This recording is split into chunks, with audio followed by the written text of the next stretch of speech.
నమస్తే, నేను Roja. Welcome to special debate. ఎక్కడ నెగ్గాలో కాదు, ఎక్కడ తగ్గాలో తెలిసిన వాడే నిజమైన లీడర్. ఫ్యూచర్ను దృష్టిలో పెట్టుకుని అగ్రరాజ్య అధినేత సంచలన నిర్ణయం తీసుకున్నారు. ఎట్టకేలకు న్యూక్లియర్ డీల్పై డొనాల్డ్ ట్రంప్ వెనక్కి తగ్గారు. ఇరాన్ను యుద్ధం కంటే శాంతి చర్చలతోనే దారిలోకి తెచ్చేందుకు ఆయన ప్రయత్నిస్తున్నారు. ఓవైపు తరిగిపోతున్న ఆయుధ నిల్వలు, మరోవైపు మధ్యంతర ఎన్నికలు, ఇంకోవైపు టెహ్రాన్తో సుదీర్ఘ చర్చలతో కొద్ది రోజులుగా అమెరికా సతమతమవుతోంది. లాభం కంటే నష్టమే ఎక్కువ ఉండటంతో యుద్ధం నుంచి బయటపడేందుకు అగ్రరాజ్యం మార్గాలు వెతుకుతోంది. ఇంతకీ ట్రంప్ ఆడుతున్న చెస్ గేమ్లో ఇరాన్ చివరకు ఏ ఎత్తు వేస్తోంది? లేదంటే టెహ్రాన్ వ్యూహం మళ్లీ యుద్ధం అంచులకు తీసుకువెళ్తుందా? తగ్గిందెవరు, నెగ్గిందెవరు? దీనిపైనే వాటి స్పెషల్ డిబేట్. న్యూక్లియర్ డీల్ను పక్కన పెట్టేందుకు అమెరికా సిద్ధమైనట్లు సమాచారం. అణు అంశాలు లేకుండానే టెహ్రాన్తో ఒప్పందం చేసుకోవాలని ఆ దేశ అధ్యక్షుడు ట్రంప్ భావిస్తున్నట్టుగా తెలుస్తోంది. ఎలాంటి షరతులు లేకుండా హార్మోజ్ జలసంధిని ఇరాన్ పూర్తిగా అందుబాటులోకి తెస్తే ఆ దేశంతో ఒప్పందం కుదుర్చుకునేందుకు డొనాల్డ్ ట్రంప్ సిద్ధంగా ఉన్నట్లు సమాచారం. ఇక హార్మోజ్ జలసంధిని తెరిచే విషయంలో ఇరాన్ తన డిమాండ్లను స్పష్టంగా చెబుతోంది. అమెరికా దిగ్బంధనాన్ని వెంటనే ఎత్తివేయడంతో పాటు ఈ ప్రాంతం నుంచి అగ్రరాజ్య దళాలు వెళ్లిపోవాలని టెహ్రాన్ డిమాండ్ చేస్తోంది. యుద్ధాన్ని శాశ్వతంగా ముగించే వరకు హార్మోజ్ను తెరవబోము అని ఖరాఖండిగా చెప్పింది. ఇవన్నీ చర్చలకు అడ్డంకిగా మారాయి. అందుకే ట్రంప్ మెద్దపడినట్టు వాషింగ్టన్ వర్గాలు చెప్తున్నాయి. ఇక మరోవైపు హార్మోజ్లో ఉద్రిక్తతలు తగ్గటం లేదు. ఒమన్తో అమెరికా చర్చలు జరుపుతున్న వేళ చమురు ట్యాంకర్పై క్షిపణులతో టెహ్రాన్ దాడులు చేసింది. అలాగే దక్షిణ ఇరాన్ గగనతలంలో చక్కర్లు కొడుతున్న అగ్రరాజ్య MQ-9 డ్రోన్ను IRGC దళాలు కూల్చేసినట్టుగా వార్తలు వస్తున్నాయి. ఇక సౌదీ అరేబియా, హౌతీల మధ్య ఘర్షణలు కొనసాగుతూనే ఉన్నాయి. అరామ్కోకు చెందిన జాజన్ రిఫైనరీ పైన హౌతీలు క్షిపణులు, డ్రోన్లతో విరుచుకుపడ్డారు.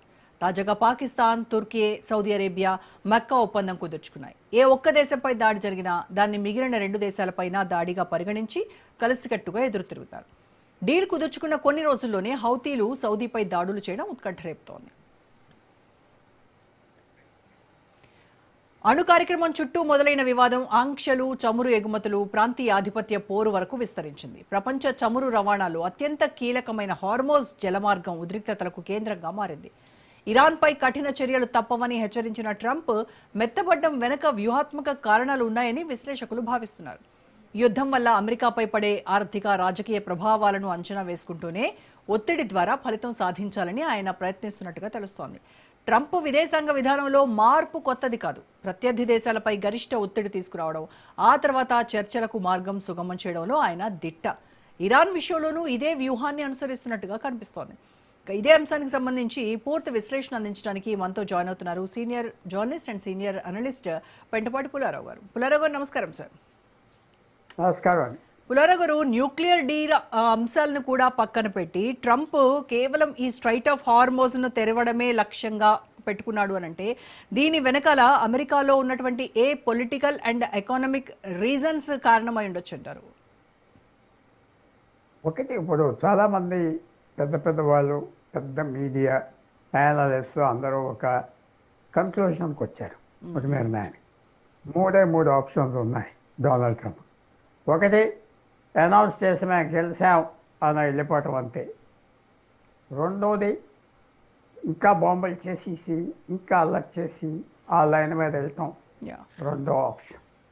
మూడో ఆప్షన్ ఏంటంటే, సరే మనం డిప్లొమసీ వాడి చూద్దాం, లాంగ్ టర్మ్లో ఏమవుతుంది చూద్దాం. మూడో ఆప్షన్ ట్రంప్ దిగినట్టుగా చెప్తున్నారు. ఆ ఫస్ట్ ఆప్షన్ కుదరదు. ఏంటి, అంతా వేవే గెలిచాం వెళ్ళిపోతున్నాం అని చెప్పే స్టేజ్ పోయింది. ఆయనకు ఆ దేశంలో, సొంత దేశంలో చాలా అల్లరైపోతాడు, ప్రెస్టేజ్ పోతాడు ఇంటర్నేషనల్గా. ఆ ఆప్షన్ అవుట్. రెండో ఆప్షన్, ఏది యుద్ధం ఇంకా చేయటానికి, హెవీగా బాంబ్ చేయటానికి అన్నిటికీ రెడీగా ఉన్న కొన్ని వీక్నెసెస్ కనపడుతున్నాయి. వీక్నెసెస్ ఏంటంటే, ఒక నిలబట్టి తేలింది అమెరికా దగ్గర, వాళ్ళ దగ్గర ఉన్న ఆయుధాలు ఏంటి, మిసైల్స్ ఏంటి, అన్నీ చాలా వరకు అయిపోయినాయి. ఈ 3 నెలలు వాళ్ళు రీప్లెనిష్ చేయలేదు. రీప్లెనిష్ చేసి తిరిగి అంతా రెడీ చేసుకోవడానికి టైం పడుతుంది.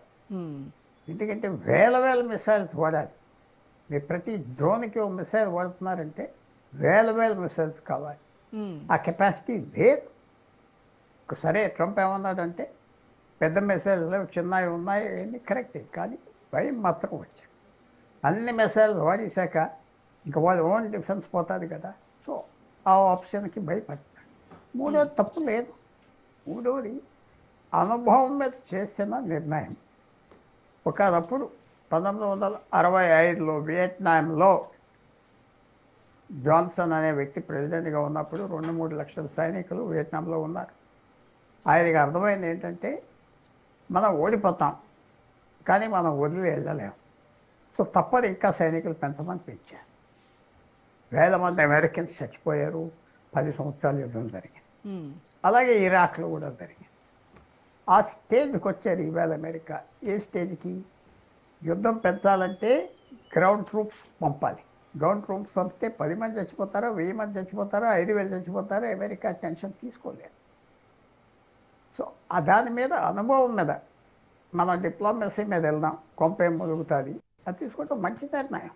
చాలామంది ఎందుకంటే తగ్గిపోతారు, ఇరాన్ తగ్గాలి, మాదే బలం అంటుంది. సరే, అప్పుడు తర్వాత విశేషమైన ఎకనామిక్ ప్రెషర్ పెడతాను అని ట్రంప్ కూడా అంటం జరిగింది. పూర్తిగా బ్లాకేజ్ చేస్తాను కొన్ని రోజులు పోయాక. ఆర్థిక వ్యవస్థను వాళ్ళకి అప్పులు రానివ్వను, కరెన్సీని వాడనివ్వను, అది చేయనివ్వను, ఇది చేయనివ్వను, ఆ ఆప్షన్ ఆలోచిస్తున్నాను. తప్పట్లేదు. ఇప్పుడు ఏంటంటే యుద్ధంలో ఒక స్టేజ్ వచ్చినప్పుడు తెల్ల జెండా ఎత్తడం బెటర్.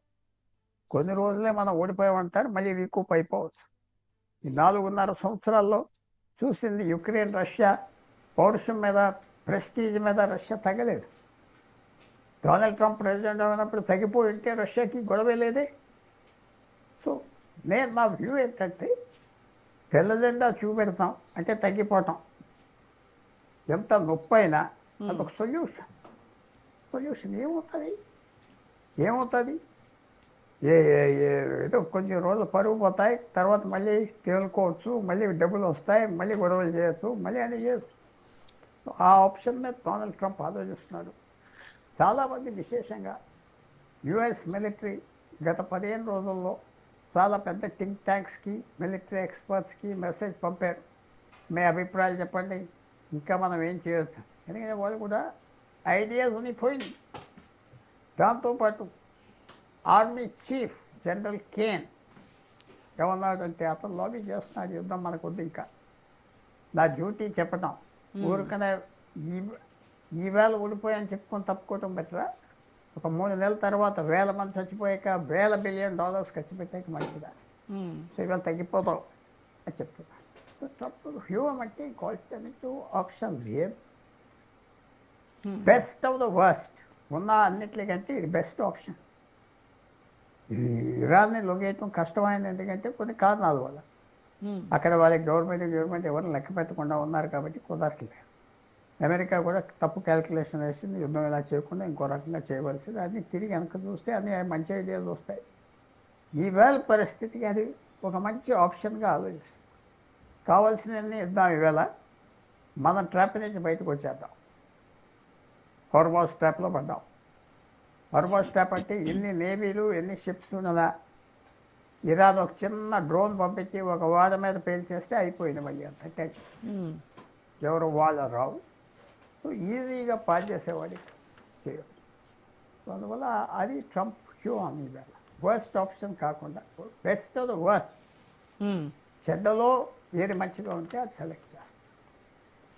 సార్, ఇప్పుడు యుఎస్లో త్వరలో జరగనున్నటువంటి ఈ మిడ్ టర్మ్ ఎలక్షన్స్ కావచ్చు, లేదంటే డిప్లెటెడ్ వెపన్ రిజర్వ్స్ కావచ్చు, ఇవన్నీ కూడా ట్రంప్ స్ట్రాటజీని ఏ మేరకు ఇన్ఫ్లుయెన్స్ చేశాయనుకోవచ్చు అంటారు? ఇది ఇంకా చెప్పారు, ఇది నీకు ఆల్రెడీ జూలై వచ్చింది, ఆగస్ట్, సెప్టెంబర్, అక్టోబర్ 90 రోజులు ఉన్నది. 90 రోజుల టైం అన్నది. మనం ఫస్ట్ ఆఫ్ ఆల్ ఎలక్షన్లో పూర్తిగా ఓడిపోకూడదు. మిడ్ టర్మ్ ఎలక్షన్, మధ్యంతరం ఎలక్షన్. ఒకటి, ఆర్థిక వ్యవస్థ పెట్రోల్ ధర $4 గ్యాలన్ అయిపోయింది, చాలా పెద్ద రేట్ అమెరికా. వాళ్ళు ఎక్స్పోర్ట్ చేస్తున్నారు, అక్కడ ధరలు పెరుగుతున్నాయి. ఎందుకంటే ఎక్స్పోర్ట్ చేయొద్దు, ఇక్కడే అమ్మాలని కంట్రోల్స్ పెట్టలేరు అమెరికా. సో న్యాచురల్గా అక్కడ ఎక్స్పోర్ట్ చేసే ఆయిల్ ఇంటర్నేషనల్ ప్రైస్ మీద వెళ్తుంది కదా. ఇంటర్నేషనల్ ప్రైస్ ఎంత ఉంటే అంతకు అమ్మాలి. సో ట్రంప్కి అక్కడ ఇంటర్నేషనల్ ప్రైస్ $70 బ్యారెల్ అవుతే అక్కడ ధర పడతారు, 60 అవుతే ఇంకా పడతారు, 100 అవుతే పెరుగుతారు. ఎందుకంటే వాళ్ళు ఎందుకు ఆ దేశంలో అమ్ముకుంటారు, బయట అమ్ముకుంటారు కదా ఆయిల్ మంచి ధరకి, అక్కడ వస్తువులైనా. సో అది పరిస్థితి. సో ట్రంప్కి ఇవాళ ఫిబ్రవరి 28 నుంచి యుద్ధం స్టార్ట్ అయితే మార్చ్, ఏప్రిల్, మే, జూన్, జూలై 150 రోజుల పైన అయిపోయింది యుద్ధం. 160-70 రోజులు వస్తాయి, పెద్ద యుద్ధం అయిపోయింది అది. సో ఆయన ఈ స్టెప్స్ తీసుకోవటం చాలా అవమానంగా అనిపించవచ్చు, అందరూ క్రిటిసైజ్ చేయొచ్చు. కానీ ఆయిల్ ధర పడిపోతే ఆయనకి మళ్ళీ ఊపిరి వస్తాయి. తీసుకుంటున్నాడు, తప్పు లేదు అంటున్నాడు, తప్పు లేదు. అంటే ఇప్పుడు అమెరికా మిలిటరీ బ్లాకేడ్ ఎత్తేయడంతో పాటుగా హెవీ కాంపెన్సేషన్ పే చేయాలని ఇరాన్ పట్టుపడుతూ ఉంది. సో ఈ టఫ్ కండిషన్స్ని అగ్రరాజ్యం ఎలా ఫేస్ చేస్తుందంటారు? ఫస్ట్ ట్రంప్ ఏంటంటే యుద్ధం నుంచి తప్పుకోవాలి, అన్నీ ఒప్పుకోవచ్చు, తర్వాత ఏమి చేయక్కర్లేదు, అది జ్ఞాపకం పెట్టుకోవాలి. పెద్ద గింపెన్సేషన్ ఇస్తారని లేదు. తర్వాత పక్కన కూడా అరబ్ స్టేట్స్ కూడా ఇంకా వాళ్ళు కూడా తొందరపడుతున్నారు కదా. సౌదీ అరేబియా అతిపెద్ద దేశం, ఎప్పటి నుంచో 1936 నుంచి ఆయిల్ ఎక్స్పోర్ట్ చేస్తుంది. 36 నుంచి జ్ఞాపకం పెట్టుకోండి. ఆ ఎక్స్పోర్ట్ చేసి ఎంతో డబ్బు ఉన్న దేశం, ఆ డబ్బు విలువ లేకుండా పోయింది. ఆ దేశం మీద మా మీద ఎవరు బాంబులు వేయరు అనుకున్న దేశం. సో సౌదీ అరేబియా కూడా ప్రాబ్లమ్స్ ఉన్నాయి, వాళ్ళు ఎలా రియాక్ట్ అవుతారో చూడాలి. ఏదో అలయన్స్ పెట్టుకున్నారు పాకిస్తాన్తో, టర్కీ, అది పెద్ద ఉపయోగపడే అలయన్స్ కాదు. ఎందుకంటే ఇప్పుడు నిజంగా సీరియస్ అలయన్స్ అయితే వాళ్ళు వెళ్ళి ఇరాన్ అటాక్ చేయాలి, హూతీ యమన్ నుంచి వచ్చే వాళ్ళని అటాక్ చేయాలి కదా, చేయట్లేదు కదా. ఆ అలయన్స్ సింపుల్గా ఒక దేశం మీద ఫోకస్ అవుతున్నారు. పాకిస్తాన్ సృష్టించిన అలయన్స్ అంటే భారతదేశం మీద అంతే. అంటే భారతదేశాన్ని అటాక్ చేస్తారని కాదు, మనకి థ్రెటన్ చేయడానికి దానికి ఉపయోగం. మిగతా ఏ దేశం అది పట్టించుకోవచ్చు, ఇరాన్ పట్టించుకో. ఇంక ఇరాన్ పట్టించుకోకపోతే ఏంటి, సౌదీ అరేబియాకి ఎవరు కావాలి? సో ఇవన్నీ ఉన్నాయి.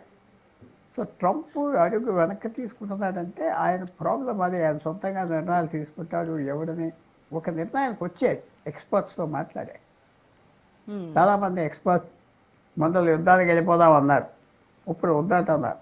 సో ఆ ఎక్స్పర్ట్స్కి వెళ్తున్నాడు, డిఫరెంట్ సెట్ ఆఫ్ ఎక్స్పర్ట్స్.